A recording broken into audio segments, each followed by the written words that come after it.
The great stress that Jesus faced. Many people think that the road to the cross was easy for Jesus. If the decision were easy, the value of Jesus' sacrifice would be diminished. We read that Jesus was overwhelmed with sorrow to the point of death. Imagine this. You were about to go through one of the most painful deaths a person can experience.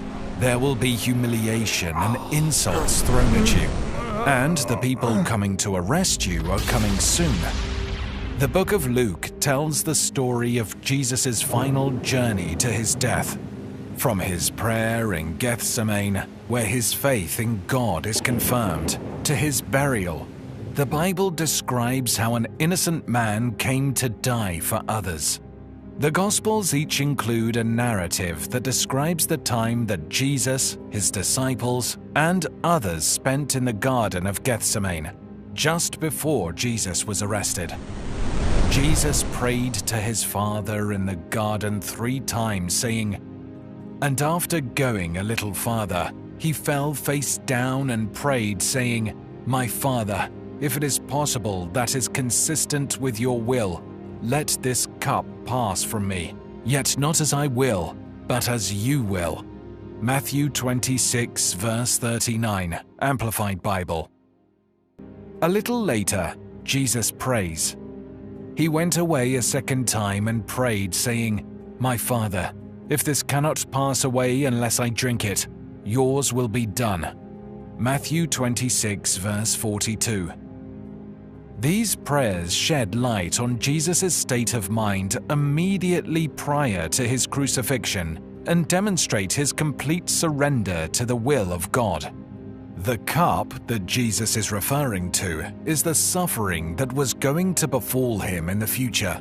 It is as if Jesus were being presented with a cup that was full of bitterness, and it was expected of him to drink the entire thing.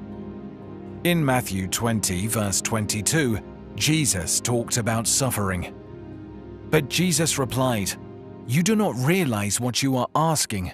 Are you able to drink the cup of suffering that I am about to drink?" They answered, "We are able." Matthew 20, verse 22. When Jesus prays to the Father, "Let this cup pass from me," he is expressing the natural human desire to avoid pain and suffering. Jesus is fully God, but he is also fully human. Though perfect, his human nature still struggled with the need to accept the torture and shame that awaited him. His flesh recoiled from the cross. In the same context, Jesus tells his disciples the following: "Keep actively watching and praying that you may not come into temptation. The spirit is willing, but the body is weak." Matthew 26, verse 41. When Jesus prayed, "Let this cup pass from me," he was fighting against the desires of his flesh, which yearned for self-preservation and comfort. The struggle was fierce, overwhelmed with sorrow to the point of death. Then he said to them, "My soul is deeply grieved, so that I am almost dying of sorrow. Stay here and stay awake and keep watch with me." Matthew 26, verse 38. This prayer, more than anything else, demonstrates that Jesus was in every way fully human. Jesus had foreknowledge of what was to come. Mark 8, verse 31, Amplified Bible. "And he began to teach them that the Son of Man must of necessity suffer many things and be rejected as the Messiah by the elders and the chief priests and the scribes, and must be put to death, and after 3 days rise from death to life." The torment that he was going to go through was going to be more than just physical. It was also going to be mental and spiritual. Jesus was aware that it was God's plan for him to be crucified, that God wanted him to be pierced for our transgressions and wounded for our healing. Jesus knew that this was the will of God. Isaiah 53 verses 5 to 7. But he was wounded for our transgressions. He was crushed for our wickedness, our sin, our injustice, our wrongdoing. The punishment required for our well-being fell on him, and by his stripes, wounds, we are healed. All of us, like sheep, have gone astray. We have turned each one to his own way, but the Lord has caused the wickedness of us all, our sin, our injustice, our wrongdoing, to fall on him instead of us. He was oppressed and he was afflicted, yet he did not open his mouth to complain or defend himself. Like a lamb that is led to slaughter, and like a sheep that is silent before her shearers, so he did not open his mouth. Jesus loves mankind, but his humanity dreaded the pain and sorrow he faced, and it drove him to ask his Father, "Let this cup pass from me." The phrase, "let this cup pass from me," appears in Jesus' prayer, and it contains two significant qualifications. To begin, he utters the prayer, "if it is possible." Jesus implores his Father to let him choose an alternative path to redemption for humankind, if one exists. Jesus did not want to die, but he did follow the will of God. The events that occurred after he prayed demonstrate that there was no other way. The sacrifice of Jesus Christ is the only one that could possibly redeem the world. John 1 verse 29. The next day he saw Jesus coming to him and said, "Look, the Lamb of God who takes away the sin of the world." Revelation 5 verse 9. And they sang a new song of glorious redemption, saying, "Worthy and deserving are you to take the scroll and to break its seals, for you were slain, sacrificed, and with your blood you purchased people for God from every tribe and language and people and nation." Second, Jesus prays, "Yet not as I will, but as you will." Jesus was committed to the will of God, body, mind, and soul. The prayer of the righteous is always dependent on the will of God. Matthew 6, verse 10, Amplified Bible. "Your kingdom come, your will be done, on earth as it is in heaven." In the Garden of Gethsemane, Jesus conquered the flesh and kept it in subjection to the Spirit. He accomplished this by submitting himself wholeheartedly and fervently to the will of God. When we go through difficult times, it is comforting to know that Jesus understands what it's like to want God's will and yet to not want it, to desire righteousness and obedience, even when the flesh is screaming out against it. This conflict is not sinful. It is a normal part of being human. Our Redeemer fully embodied human nature in every respect. Hebrews 2 verse 17. Therefore it was essential that he had to be made like his brothers, mankind, in every respect, so that he might, by experience, become a merciful and faithful high priest in things related to God, to make atonement, propitiation, for the people's sins, thereby wiping away the sin, satisfying divine justice, and providing a way of reconciliation between God and mankind. He had come to seek and to save the lost, and he was successful in completing his mission, despite the fact that it required him to drink from the cup of suffering until the very end. His openness in prayer demonstrates the depth and quality of his relationship with the Father. It was very tough. The disciples underestimate the gravity of the situation, and they fall asleep. Luke 22 verses 43 to 45. Now an angel appeared to him from heaven, strengthening him, and being in agony, deeply distressed and anguished almost to the point of death, he prayed more intently, and his sweat became like drops of blood falling down on the ground. When he rose from prayer, He came to the disciples and found them sleeping from sorrow, and he said to them, "Why are you sleeping? Get up and pray that you may not fall into temptation." An angel appears to comfort him. The significance of the angelic appearance is that it demonstrates heaven's willingness to stand by Jesus as he faces his calling. As he faces rejection and death, Jesus lays his burdens before God. This is a very human portrait of Jesus as he faces his death with a range of emotions. Luke's portrait of Jesus does not conceal his divinity. He portrays Jesus as someone who can relate to our flaws and traumas. Hebrews 4, verse 15, Amplified Bible. For we do not have a high priest who is unable to sympathize and understand our weaknesses and temptations, but one who has been tempted, knowing exactly how it feels to be human in every respect as we are, yet without committing any sin. This text reveals something about Jesus' character while demonstrating how we can face the great trials of life that God sends us.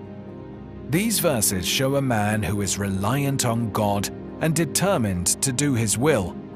We see a person who faces adversity by turning to God and another who expresses his intense emotions to God in prayer. Jesus is not spared the trial, but what is supplied is the strength to face it. Though he does not hesitate to ask if another way can be found, he affirms his determination to follow God's will. Heaven responds by giving Jesus the strength to face what God has called him to do, not by granting his request for another way. The passage revolves around this union of submission to the divine call and divine strength supplied. This passage reveals exemplary points about Jesus' character as he faces the cross trial. In prayer, Jesus expresses both his pain and his need to God. His custom of communicating with God is unaffected by the unusual events that occur in his life.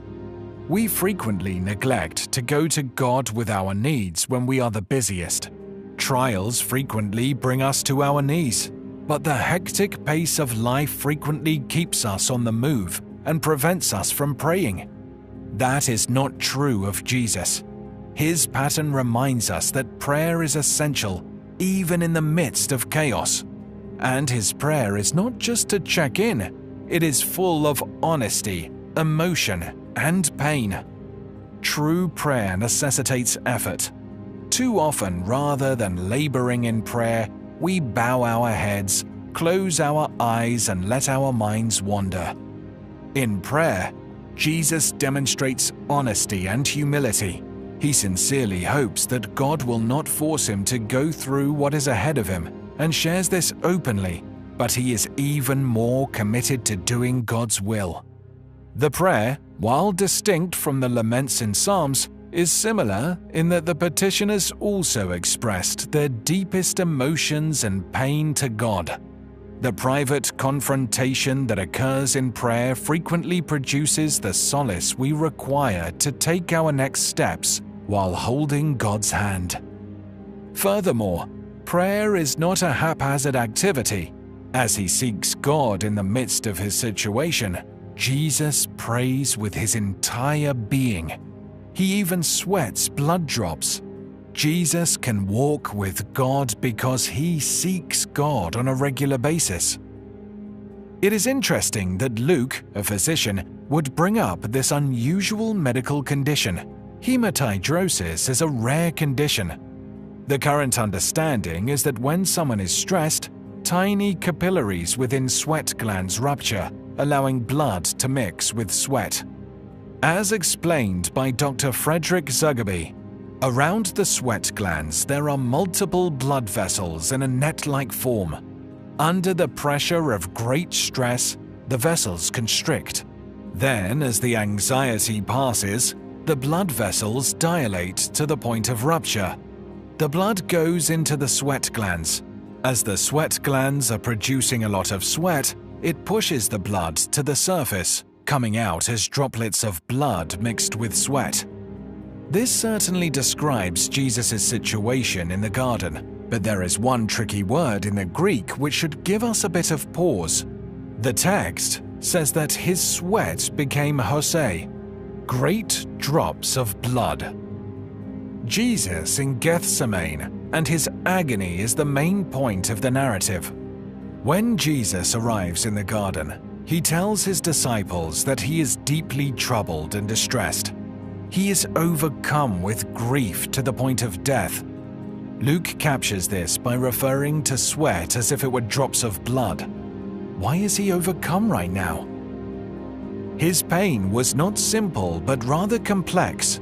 We can only begin to comprehend his agony by remembering that he had to bear the penalty that sin deserved for millions upon millions of people. In the garden, Jesus' humanity is fully revealed. We see Jesus in his, dare I say, most vulnerable moment. He remains sinless, yet he is now experiencing the fullness of what it truly means to be human. It is here that he will experience our grief. It is here that he will experience stronger temptation than any of us. So it is fitting to say that he was tempted in every way.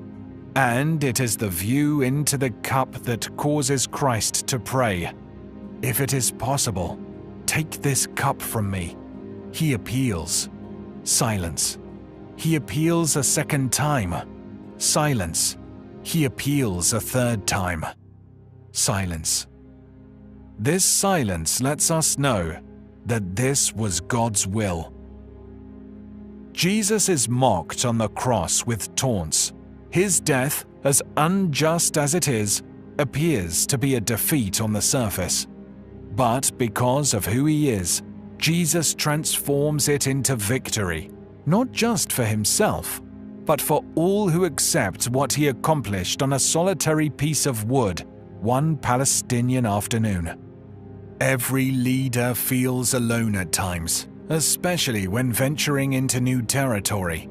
In the Garden of Gethsemane, Jesus experienced one of his most lonely moments. Every member of his team deserted him just hours before he was to be tried, tortured, and crucified. His story in the garden is one of history's most potent examples of a leader's dedication. Every leader who does something significant for God has a Gethsemane experience. What can we learn from this lonely time? Gethsemane is the location where, number 1, spiritual battles occur. Number 2, loneliness is felt. Number 3, honesty is expressed. Number 4, submission is required. Number 5, strength is received. Why is this verse important for us to understand? We need to comprehend the solitude and the grief of Gethsemane because it helps us to understand the accomplishment of Gethsemane. Some have seen a relation between bloody sweat on the brow of Jesus with the curse of Adam, who would toil by the sweat of his brow. Adam failed the garden test. The forbidden fruit was a burden he could not bear. He stumbled, and humanity was born as wrathful children from that point forward. However, Christ, the greater Adam, triumphed in the garden where Adam failed. The blood of Christ combines with Adam's sweat. He took the curse upon himself. That is why we are to witness Christ's anguish in the garden, because he could not let go of the cup, and he drank it all the way to the bottom. It means that there will be no more wrath directed at those united to Christ. He drank it instead of us. If he drinks it all, there will be none left for us. Yes, this was accomplished at Golgotha, but the obedience demonstrated in Gethsemane was also instrumental in removing the curse from us. His complete compliance at this time has been transferred to our account. This also lets us know that Jesus understands how it feels to be alone. He comprehends pain, He understands pain. We express our distress to him. He comprehends. He has faced more temptation than any of us will ever face. He willingly and knowingly looked into the cup and drank it to the last drop. We can entrust our pain to him. Have you ever had doubts about God's love for you? Take a look at the Garden of Gethsemane. You can see the Son of God sweating profusely, like drops of blood, or perhaps sweat mixed with blood. And you can see his determination to not only obey the Father, but to obey the Father in redeeming humanity.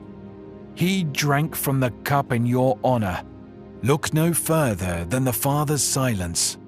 There was no other way to redeem humanity because his wrath would be poured out on his Son. Allow the logic of Romans 8 verse 32 to motivate you. He who did not spare his own Son, but gave him up for us all, how will he not also, along with him, graciously give us all things? If God had not been committed to your redemption, he would have let that cup pass from Jesus in the garden and transferred it to us instead. He would have let humanity be swallowed up by his wrath while preserving his Son. He, however, did not. Not only because he loves us, but also because this is who God is.